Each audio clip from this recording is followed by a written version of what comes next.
What's up, Cookinators? Welcome back to another spoiler review for Superman. I don't have a Superman shirt or anything DC related other than Batman, so this is the best I can do for in terms of dressing for this occasion. I did post a brief review for Superman not too long ago. I put out some polls. Some of you guys wanted a spoiler review, so here it is.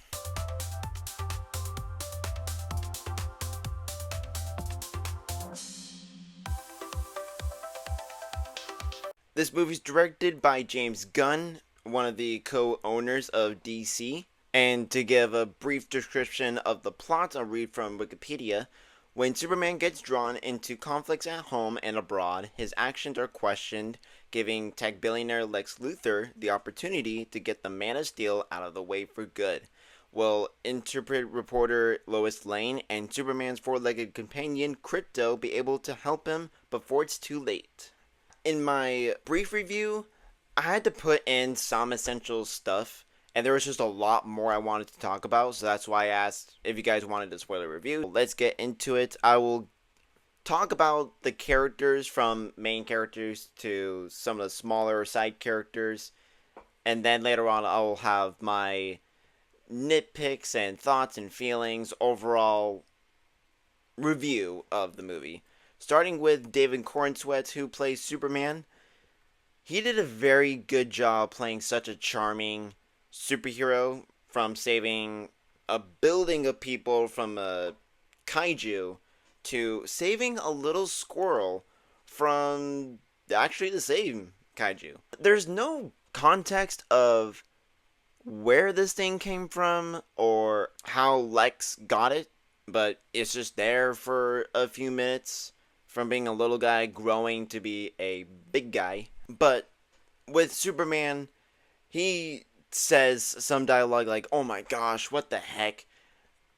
Which is very cheesy, but it works for this movie because we start the DCU with this movie, a good interpretation of Superman being an OP superhero with such charm, representing hope and goodness. Compared to his last role in Twisters that came out last year, is very not Superman like at all. Being like, "Oh, forget the people, we need to do this job, chase after this Twister." That kind of thing. Which, yeah, David Corenswet does a good job doing a whole 180 for Superman. Next is Lois Lane, played by Rachel Brosnahan.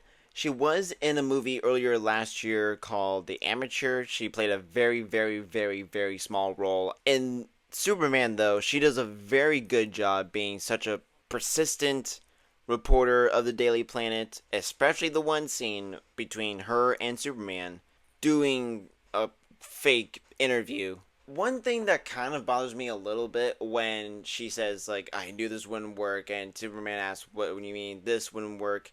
She answers, "Yeah, I told you I don't do relationships," which they're 3 months in their relationship.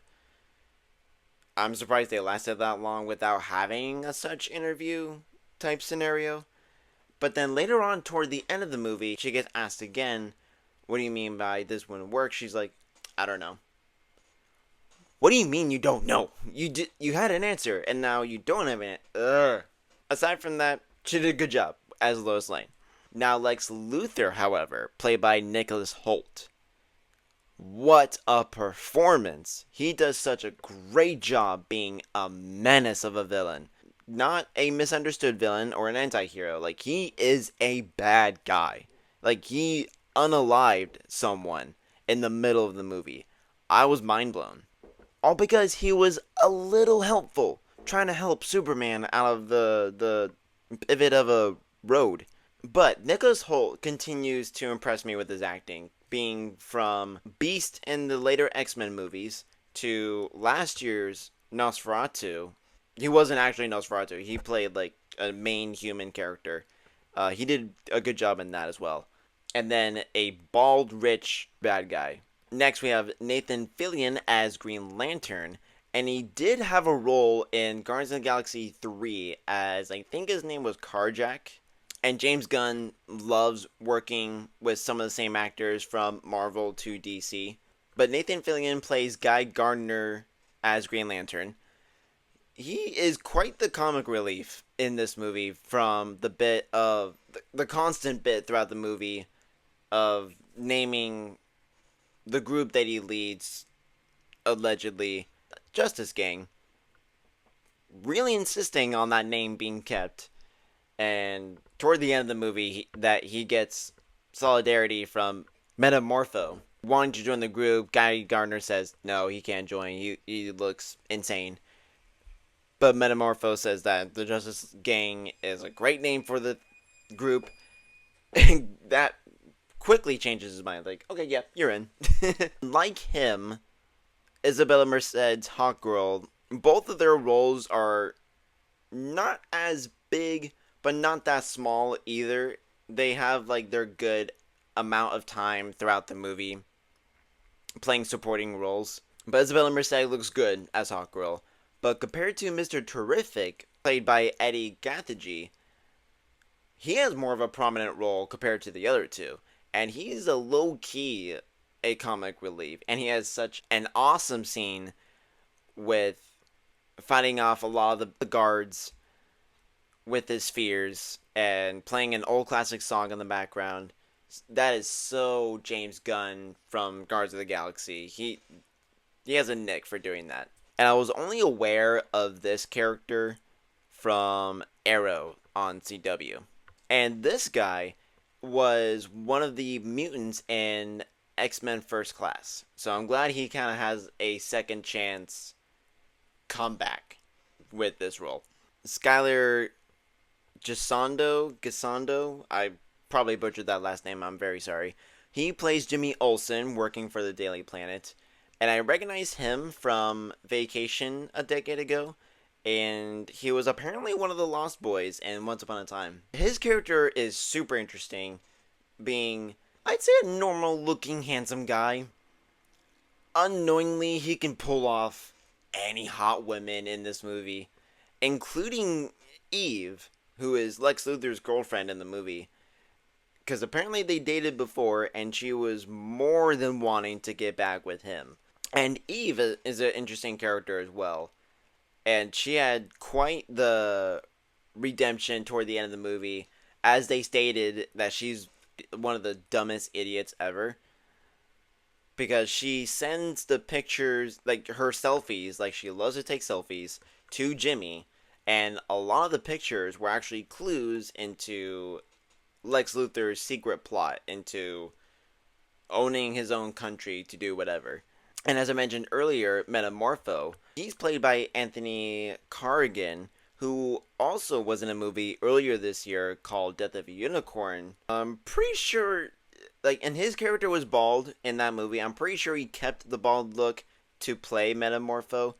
Another very interesting DC character. I might have heard of that character, but I don't recall seeing him in any DC project. But his character is a little bit OP, because he can harvest any material, including kryptonite, and I guess the sun, sort of. And another kind of OP character, the Engineer. She can mind control her body with the metal that she is fused in her DNA. And she almost took down Superman by herself with some of those nanite things covering Superman's face and almost killing him. Now, Frank Grillo, he was in the MCU as well, playing Crossbones. And now for the DCU, he plays Rick Flag Sr. And he voices that role in the Creature Commanders show on HBO Max. And he reprises his live-action role for this movie and for Season 2 of Peacemaker, which will also feature Guy Gardner's Green Lantern and Hawkgirl, and even Sean Gunn with his character Maxwell Lord, who is the owner of the sponsor company that sponsors the Justice Gang, which I thought they were going to go a bit more on that part, because the symbol on Superman's chest, that's from the comic where Superman he's coming back out of retirement, trying to teach what it's like to be a real superhero and not do just their job because it's their job and it's permitted by their country. Which they somewhat touch base on that a little bit in this film, but not a lot. Alright, now for the next few actors, I will list that were in the Guardians of the Galaxy trilogy, and they have their roles in Superman. And I've already mentioned Nathan Fillion earlier, but next is Bradley Cooper, who voices Rocket Raccoon in all the Guardians movies. He is Superman's Kryptonian dad. And Palm Clementif, she is Mantis in Guardians 2 and 3. She voices one of the robots in the Fortress of Solitude, as well as Michael Rooker, who was Yondu in Guardians of the Galaxy's movies.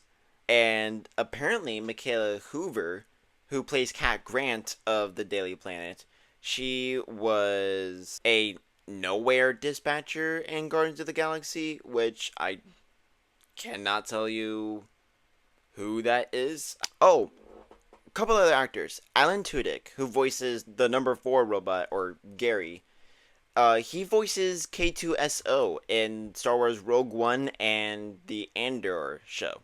And I almost forgot, Millie Alcock. I don't know if any of you guys have seen her in some projects. I've never seen her before. I've only heard of her. She is Supergirl.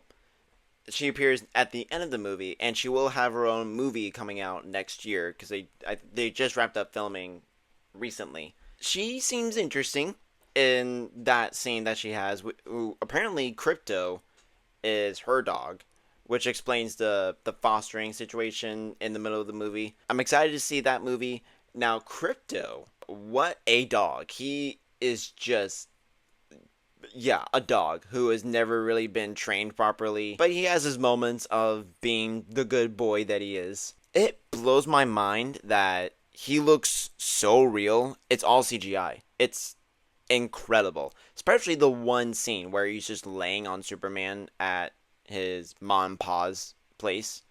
So good. Now to talk about my thoughts and feelings throughout the movie. The first thing is the opening scene with the theme of threes, like 3 decades, 3 years, 3 months, etc. is really interesting. And I'm glad that we didn't start the movie with Superman's origin, because a lot of us, if not all of us, know his origin from being born on Krypton, sent through a pod to Earth, and then from there growing up in Kansas, becoming Superman, all that jazz. Again, I don't mind it. We're kind of thrown in the middle of the action between him and allegedly Lex Luthor. Later on, when he gets mostly healed, he goes back to Metropolis to fight the being that first defeats him. I'm a little confused because the man in the suit, the metal suit, is Ultraman. And he speaks. He freely speaks. But when it's just Ultraman without the metal suit, or with the mask off, which apparently, yes, has been known for a while before it was revealed, and he gets his mask off, it's a clone of Superman. He never spoke at all. He has like a little speaker thing that Lex Luthor talks through. I'm a little puzzled on that part. Like, why doesn't he speak while being Ultraman or when the mask is off? I don't know. But it is really insane and cool when Lex Luthor calls out the certain commands like A1, 310, B80, whatever the numbers are, in terms of like fighting techniques, to because apparently he's known Superman's fighting moves for a while. And as he yells, brain over brawn! Holy jeez. Oh, we don't get that much Clark Kent moments. Similar to the Batman, where we get a lot of Batman scenes and not a lot of Bruce Wayne moments, we get a lot of Superman more than Clark Kent, which I would like a little bit more of Clark Kent, personally, throughout the film. I'll also point out, this is a very interesting way to do a modern Superman movie with a retro vibe to it. Can we talk about Lex Luthor's pocket dimension real quick? Which is huge. I probably have to watch Superman again to see if I can catch any other characters I might recognize. But the fact that Lex Luthor has some metahuman beings in there, as well as regular people, including his ex, He is insane. And there's a little Easter egg with the monkeys doing all the online stuff, trying to be all hateful on Superman. That's a little bit of a callback to the Snyder fans trying to hate on the new Superman movie. I'm like, oh, the Man of Steel is great. Like we needed this to continue or whatever. Like there are some hits and misses with the Snyderverse and the old DCEU and their movies, but yeah, the DC needed a reboot, which I'm glad James Gunn is a part of. Again, with this movie being a good start for the DCU, movie wise, because technically it started with Creature Commandos, or I guess if you really count it, Peacemaker season 1, which I think James Gunn stated that the first season takes place in the old DCEU. Which yes, the some of those superheroes do appear in that show, but now the second season of Peacemaker is now part of the DCU. I really appreciate Ma and Pa Kent in this movie. They don't really have many scenes. They have like two, from the phone call to them taking care of Clark Kent. Very sweet, very adorable. I'm glad they were like a small beneficial factor to remind Superman of who he is and still representing hope and goodness in the world. You can definitely tell Superman and Lois have some chemistry in this movie, which is great. It plays off well and on screen. All the fight scenes are great. They are fun, especially the final battle with the Justice Gang fighting off the one of the other countries with their army, with Superman, Krypto, and Mr. Terrific fighting off Ultraman and the Engineer. Oh, and the end little fight scene, Krypto grabs Lex Luthor like Hulk rag throwing Loki style. Yeah, Krypto was kind of being really brutal towards Lex, which Superman didn't really want. He's like, dude, really? I totally forgot to mention William Reeve, who is the son of Christopher Reeve, the first movie live action Superman, has a brief moment on the TV as a TV reporter, which I'm glad that was thrown in there. And there are two credit scenes. Both, they're not very needed to watch. Mid-credit scene is just like an outward POV of Superman and Krypto on the moon watching over the planet Earth. Yeah, very beautiful shot. The end credit scene is just kind of like a comic bit between Superman and Mr. Terrific. When the climax of the movie, the pocket dimension gets to Metropolis, it like splits a city, but then it closes so it gets the city put back together.